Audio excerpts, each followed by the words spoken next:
என்னை ஒருத்தன் கேட்டான் சார், சர்க்கரை பொங்கலில் ரசம் ஊற்றி சாப்பிட்ருக்கியான்னு கேட்டான் சார்.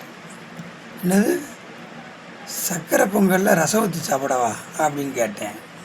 அதுக்கு அவன் கேட்டான், உனக்கு வயசு என்னையா ஆச்சுன்னு கேட்டான். நான் சொன்னேன், எனக்கு வயசு 50 ஆயிடுச்சு அப்படின்னு சொன்னேன். அவன் ரொம்ப இழந்துட்டியா அப்படின்னு சொன்னான். ரொம்ப இழந்துட்டேனா?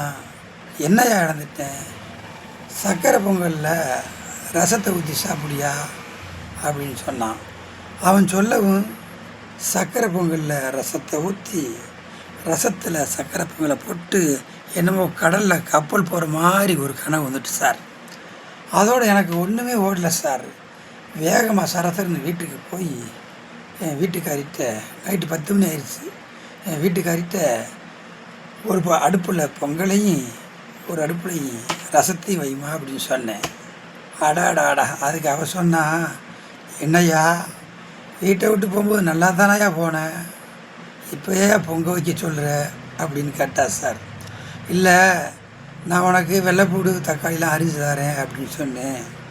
அதுக்கு அவளும் சரி என்னத்தை அப்படின்னு சொல்லி அவளும் ஒரு அடுப்பில் பொங்கலையும் ஒரு அடுப்பில் ரசத்தையும் வச்சா சார்.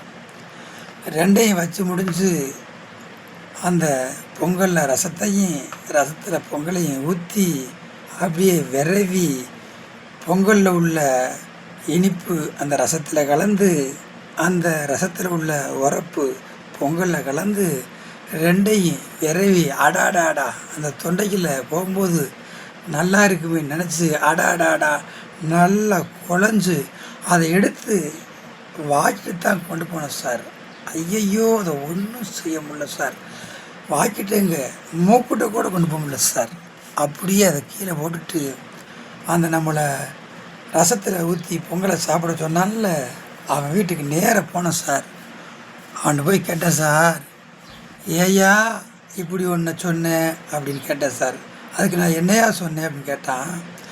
ஏயா ரசத்தில் சர்க்கரை பொங்கலை போட்டு சாப்பிட சொன்னேன், நான் போட்டு பார்த்தனையா ஒன்றும் சரியில்லையான்னு சொன்னேன். அதுக்கு தான் அவன் சொன்னான், நீ கடையில் சாப்பிடும்போது பார்த்தேன் அந்த அழகை, நீ என்னத்தை கொடுத்தாலும் சாப்பிடுவ போல, அதான் நான் ரசத்தில் சர்க்கரை பொங்கலை போட்டு சாப்பிடுங்கன்னு சொன்னேன் அப்படின்னு சொன்னான் சார். இது எப்படி இருக்குது சார்? கல்யாணமே முடிக்காத ஒருத்தனை கல்யாணம் முடின்னு ஒருத்தன் சொல்கிறான் பற்றியலா, அது மாதிரி சார். ஏன்னா கல்யாணம் முடிக்காதவன் நிம்மதியாக வாழ்வான், கல்யாணம் முடித்தவன் கஷ்டத்தோடையும் சுமையோடு வாழ்வான். அதனால் கல்யாணம் முடிக்காதவன் கல்யாணம் முடித்தவன் கல்யாணம் முடிக்கவனை பார்த்து சொன்ன மாதிரி தெரியுது சார்.